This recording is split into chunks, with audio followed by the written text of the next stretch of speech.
Alright, that was Steins Gate, Season 1, Episode 1. This show is going to be the death of me. It really is. I feel like I'm being tested. I feel like my brain and its processing power is going to be tested by I feel like this I'm show. being fucked with. Like, Maybe that's better. Maybe that's a better way to put it. Okay, so there's a small, I don't know, there's a small inkling in me that I feel like time travel might be involved. Maybe, Maybe. possibly. There's a chance. I don't think we have enough evidence for that Okay, yet. Alright, so let's just fucking get into it, because I need to find my bearings. We open up Where are they? I don't even know. We open up the show with what I am maybe guessing is the idea of what Ocarine or what's his full name? Kiyomo? Kiyoma or Kiyomo? Hoin? Ocarine Kiyoma? is the nickname, We're right? gonna go with Ocarine. I'd have to hear it. We'll find it later in the episode. Regardless, I think that the opening line may be a guess for it. The whole universe has a beginning but no end. This could be what his idea of Steins Gate is. I think in some ways it makes sense, because if you can change the future by going back in time, then is there really an end? No, there's infinite options of what the future can be. I think that makes sense. Like, of course, there's a point of beginning, but if you're unable to go back to the point of creation and beginning, and there is an infinite loop of people consistently trying to change their present and their past, then that would result in infinite possibilities and uncertainty. It's interesting that they're using like power lines to like symbolize it, like seemingly I mean, because in the that's beginning. how you envision it. This is a line. That's how you envision time. I wonder if like each pole could be like a I don't know, like a marker to a significant moment that branches off different changes or paths. Yeah, it's like you think about it like you're start from this one pole, this one power line pole. Yeah. And you're traveling down, and then you hit this big moment, this other pole, this point in history that you might want to change, and then it might go off into another pole this way and another pole this way, that sort of thing. That's kind of how I like that visual. It's very interesting. The It makes stars my brain too go. have a beginning, but their own power leads to their destruction. It's true. Eventually. So what's the difference between like we in this universe based off of his first sentence? There is no end, right? But a star's destruction would be a star's end, potentially, right? Their own power leads to their destruction, and therefore their end. So is there a lack of power suggested there that we don't have? Well, it's interesting because right before he says that, he says the wise are the most foolish. Or That's right after he it. says that, the wise are the most History foolish. dictates that it is the wise who are most foolish. Which Are the wise the ones that are trying to... that have the most power and therefore are the most have the most destruction? perhaps, or like a lot of philosophers out there in the course of history spew the same the same sentiment of the moment you begin to think that you are wise or intelligent is the moment that you are not, right? Okay, yeah, I like that. I think that would fit. Yeah. The vibe that I'm getting from the show. There's so much noise though, and then it goes right to our main character, Ocarine. One could call this a final warning from God, and he's talking to those who can still resist. Resist what? Resist power? Resist self-flattery? I don't know. He thinks of himself as a mad scientist and pretty awesome. Okay, so so I'm just gonna go crazy right off the bat. If our making or understanding of what this could potentially mean with no context in this world is the moment you begin to think that you're wise, the moment you're not, right? This could be one final warning from God. It involves time travel. Is the utilization of time travel and wanting to affect the course of history, that action in of itself is showing that you are not a wise person, because you shouldn't be, like, even given this power, you shouldn't be somebody to go back and mess with it. So the one final warning from God could be to those who can still resist, who can resist using the power. Yeah.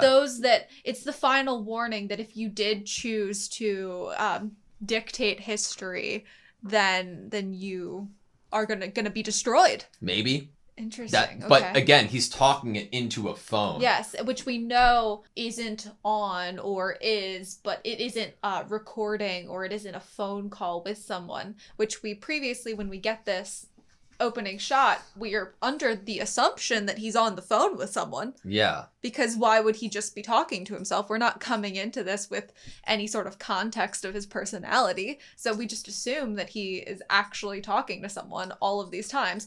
But the screen is always black when we get a shot of it. My assumption, within the first 2 minutes was that he was, making notes on his phone, voice memos. But, again, it could very easily be anything here. We don't know anything in this world right now. The whole idea of an organization, is that even real? Well, when he brings it up, the word choice that his friend, I think Itaru is his name, called him Itaru. Delusional when he brought up the organization. The way that they played it this episode makes me feel like, okay, at the beginning we're supposed to get the idea that he's delusional, but they've let that sit and have other people in this world commentate on that delusion so much that I'm privy to thinking that that can't be the case. It has to be I could real. totally see narratively that since we're being led to believe that there's this, there's a tone of uncertainty, instability. This guy might be a little off. We can't totally trust everything he says. He's not a protagonist that we can at the moment we feel like we fully trust everything that he's saying. Because we're also getting other characters calling him delusional and he's talking about all these big things but not backing it up with evidence. And then we also have crazy things happening to him. And I think that that would be a really great narrative to actually have an organization actually existing. Yeah. And that he was right about that. I think I would like that. Somebody who is paranoid can see a lot of things that necessarily aren't there, but because they're paranoid, they are more observational for things that are there, too. Mm-hmm. So it's an interesting character dynamic for Ocarine, or whatever his name is. So going through the episode, we're at 2 minutes here, or a little bit prior. Doesn't this line from Mayuri kind of sound, hit a little bit different after we watch we know it's about time travel a little bit? When Mayuri's what's going to happen here? Of course that, my default is oh, what's the event gonna happen? What's gonna take place? But the dialogue choice, I love that you're bringing that up, because she could have just said, "What are we here for again?" Who's speaking? Yeah. But what's going to happen here? And how he responds is what I first took her sentence to mean, right? What the event is is going to be. It's a conference, whatever. But with the context of time travel, it kind of I raises a suspicion right now for me with Mayuri. I don't know. Yeah, but at least this timeline. Right. There's this interesting feeling that is it possible that none of this existed until this day that he goes to this conference about a time machine and there's that other girl there that he sees get stabbed and the satellite falls from the sky, and all of these different things. That was 2 weeks ago. And it seems like everything is kind of starting here. Yeah. With the topic of a time machine. And he hears an earthquake. He runs upstairs. That's obviously the satellite falling onto the roof. But then he runs somewhere else right after, and it's the stabbing. Okay, wait. Before we get to the stabbing or anything, after he hears the thing on the roof, which we get a peek at, right? And we get a peek at a person out there too, which is really wild. And Mayuri doesn't come with. Mayuri stays behind. It doesn't seem completely here. It looks like it landed. It doesn't look like it's destroyed the building. So already I'm and obviously it derives later in the episode too, but this seems like a different point of time or place that we are later in the episode. Mm-hmm. One thing I wrote down towards the end was is there any chance that we're being shown this story not in chronological order? Totally. Yeah. But it also fits with the idea that there are so many different paths that things could go down by the actions of every single person. What does this mean? It could just be, no, don't come out here. But I don't know. It's very bizarre. When I first saw it, I got the impression that they were landing this thing on the roof or landing something on the roof. And then he gets another something from his phone right after. Okay, I have a question for you. I know this person's obviously, our main character is obviously complex, right? But if you heard a big earthquake-like thing, run to the roof, peek out the door, you see a satellite has landed in front of you with a person you don't know going like this, and you feel your phone buzz in your pocket, are you going to put your attention onto your phone, or are you going to continue to look at what's going on in front of you? Another question. Why, if you were with him, why is he the only one that runs to the roof? Did he say stay behind? Maybe, but she goes and starts, like, looking at the gotchas, like the little toys. Potentially. So I wanted to see if he said anything here. Maybe even not. Okay, he hears it. An earthquake. No, from above. And he just runs out. And she instead just goes and is like, oh, oopas. Maybe. Or it's a different her. That's what I'm talking about, is that it doesn't, her calling and being in the location she is once he arrives there doesn't fit with the timeline that right this second we're in, where he goes to the roof and sees what's on the roof. We can get a little, like, bit of attention, like a detail of what the person looks like. It looks like they have brown hair, right? On the roof. And a hat and gloves. And it's the buzzing of the phone that makes him, you know, put his attention elsewhere. And then right after is, yeah, you called me here for this. But, like, it already feels weird at this point, right? Like, why wouldn't she have stayed in that room? You know, if he ran out, why would she go somewhere else? Why wouldn't she follow him? Is there anything visibly different about her at this, like then when we see her again? So what she's wearing, she has, like, the blouse under her clothing, and then she has a bow tie. Her outfit is adorable. Her outfit is adorable, and she has, like, some sort of clip on her hat as well. And then when we see her again, she looks the same, exactly I believe. the same. So it doesn't give us any idea that it's a different... And they also paint her as maybe being a little bit spacey of a character throughout the episode. So I guess you could believe that after an earthquake-like sound, he runs away. She'd be like, ooh, I don't have these collectibles over here. Even since I've known you since we were kids, and she still has the 3 bows. God, was it 3 before? I'm already going crazy. God, this show is going to be the death of me. I mean that. Because you might try to overanalyze. Yeah. Or, like, really Because it already gives me the type of impression that I need to really fucking pay attention to what's going on. So then they got, what is it? The Hyoma. Metal Aura. Oh, yes, the main character's name. The Metal Aura, which was, like, the little toy that she got. The Upa? The Upa. Not Aura. Upa. Upa. The metal Upa. 10,000 yen. Yes. And then, so after the little interaction here, we go back to the conference. And instead of 2 people in the room, he even says, like, oh, there's not a lot of people here. I guess the organization, you know, kept people from coming. But then when we get to the actual talk, a lot of the seats are full. Yeah. I mean, there's some empty, but it's definitely more people than originally when we were in the room. Yeah. Like, there was only, like, 2 people there to begin with, or 4 maybe, right? Mm-hmm. And then when we get back there, it's a decent amount of people. Yeah.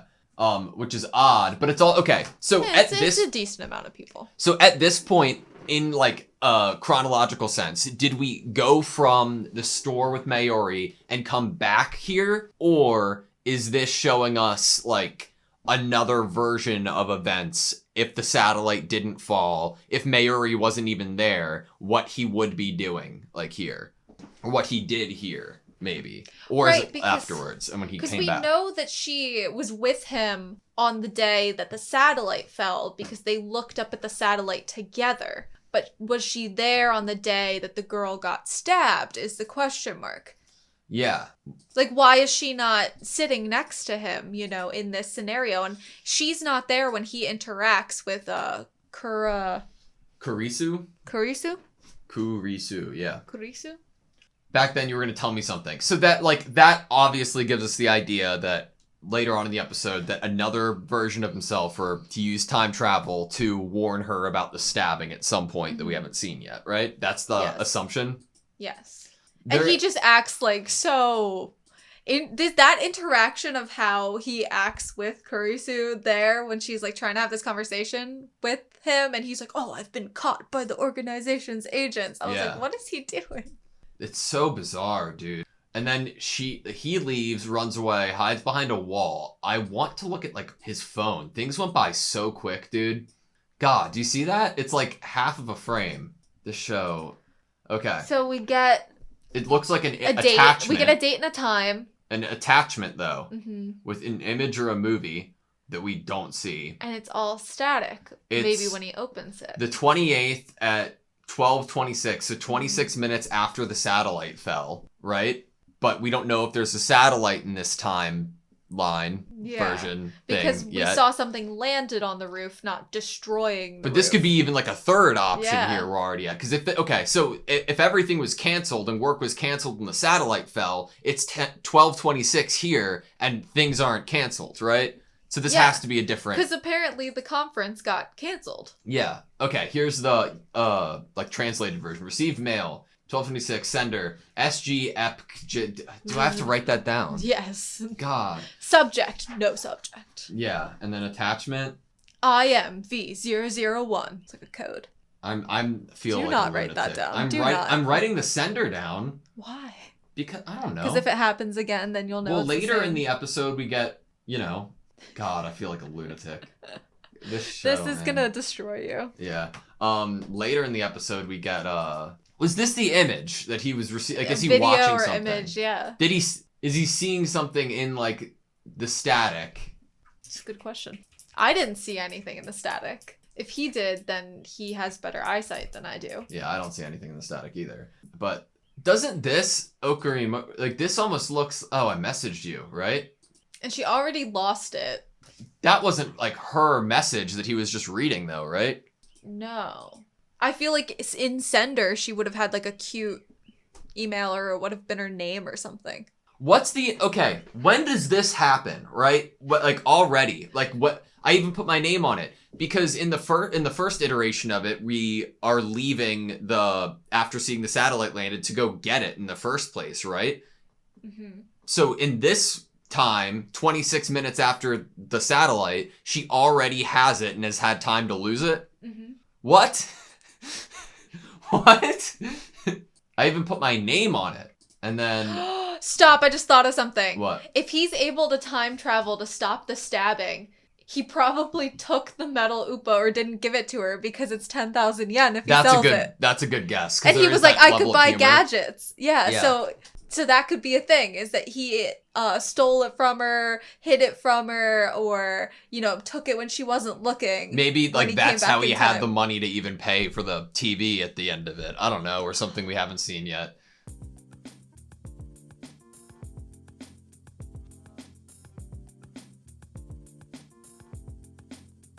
Called him Itoru. delusional. Daru Called him Itoru. delusional.